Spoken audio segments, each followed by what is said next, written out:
Hello, everybody. All you magnificent minds out there. Today I want to talk about self-belief. What is self-belief? Well, actually, it's believing in yourself, isn't it? It's believing in your values, your skills, your knowledge and your abilities. And having self-belief or not affects our life choices.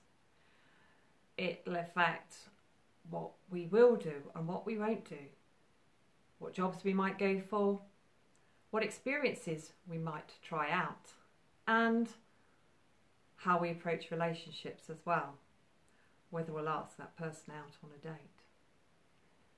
Self-belief is linked to self-esteem, and self-esteem is essentially our belief in our own value and our worth. And also it's linked to self-confidence. But you won't necessarily have self-confidence if you have self-belief. Self-confidence is more around the trust you have, the self-assurance that you have. So yes, the two go together. But today I want to focus on self-belief. Because self-belief motivates us to explore our potential. It kind of gives us an indication or measure of our success and not our failures. If we don't have self-belief, we'll more focus on the fact that we're probably going to fail. That's what we'll say to ourselves. So when we're born, we have self-belief. As a child, we try things again and again and again. But somewhere along the line, we might lose self-belief. And now we can have self-belief in one area of our lives, but not another. And again, that's influenced by our life experiences. So we may lose self-belief in childhood because we're an unconscious sponge before the age of 7 and all our experiences just go in, everything goes in uncritically. So we hear it when people say that we're no good at something. We hear it when people say that we're stupid or we'll never amount to anything, or when other people are better than us, even though it seems to us that we're doing exactly the same thing. So we can also lose self-belief if we experience trauma, if we experience abusive relationships, if we perhaps make bad decisions as well. So especially if those are quite big decisions that affect other people. Say, for example, when people have started a business and perhaps they've gone bankrupt and they may have lost their home for their family. So that can affect our belief in being able to do things in the future. And also that those experiences from the past can lead us to have negative thinking patterns, or we can just develop negative thinking patterns and believe that everything's going to go wrong. So we then create a cycle where we don't believe in ourselves. So, how can we change that? Well, we have to kind of practice. We have to actually take action, and we have to make a conscious decision that we want to change our lack of self-belief. So one of the ways is to think to yourself, if I wasn't afraid, what would I want to do? What would I do if anything were possible? What were my goals? What are my dreams? Because the thing is the longer we have a lack of self-belief, we tend to lose sight of those dreams and the possibilities, and our actual potential gets really buried. So what I would say is sit down and write a list. And every time that little voice comes in and says, no, you don't believe in yourself, you don't believe you can do that, is keep writing that list and put that list of all your dreams and all the things you would love to do if there were no barriers somewhere where you can see it. And then choose one thing on that and create a bit of a step-by-step plan. Choose one thing that's really easy to do, that you can achieve and you know you can achieve towards one of those goals or towards that dream. Remember, often we kind of have these big, amazing ideas and then just get completely overwhelmed because they're just so big. But when we really break them down into steps that we can easily achieve, and then each step we achieve, we believe in ourselves and our capabilities and the possibility that we can achieve those dreams a little bit more. I mean, I get completely overwhelmed when I think of a big idea, and I could get completely stalled and never try it if I didn't actually break it right down into small pieces and achieve one thing and then tick it off, because that gives me a really good sense of achievement.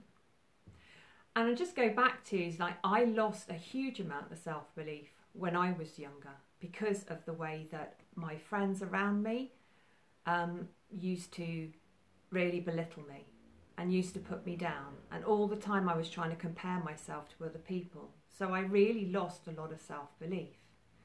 Other people can lose self-belief because their family tells them they're no good. That didn't happen to me. Luckily, my parents were really supportive. So I had to gradually rebuild my self-belief by taking opportunities. And that's another thing you can do, is face your fears.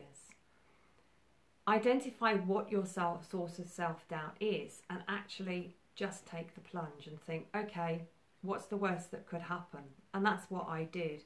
I started to just take slight risks with things, and when I got a positive result from it, I started to build my own self-belief back up.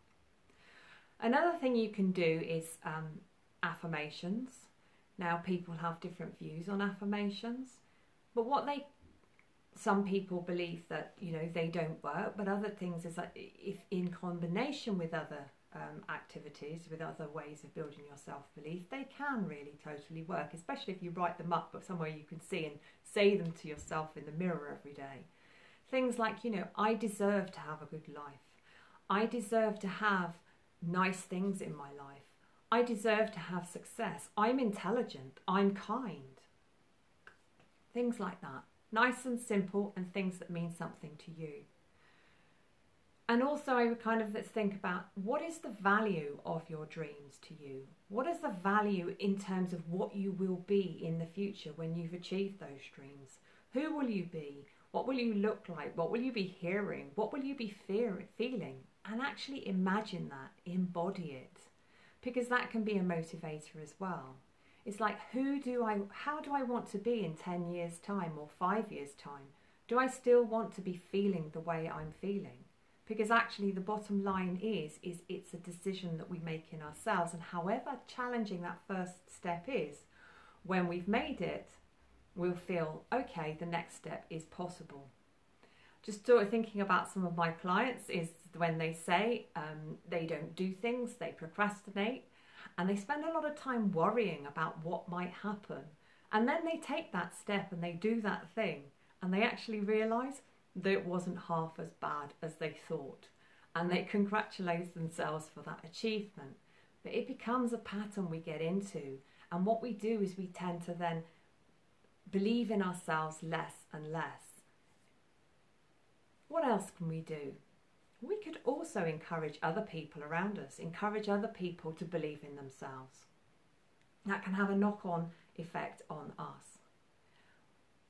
So what I'm saying is in terms of self-belief, if we don't have it, it can stop us from taking opportunities in life.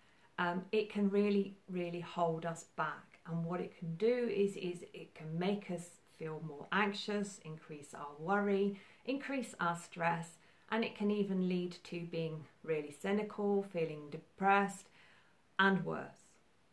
So if you are feeling a lack of self-belief, is find one area of your life where you do have self-belief and think, okay, how can I transfer that into another area of my life where I currently don't believe in myself? And what happens when you build your self-belief bit by bit, you'll also build self-confidence.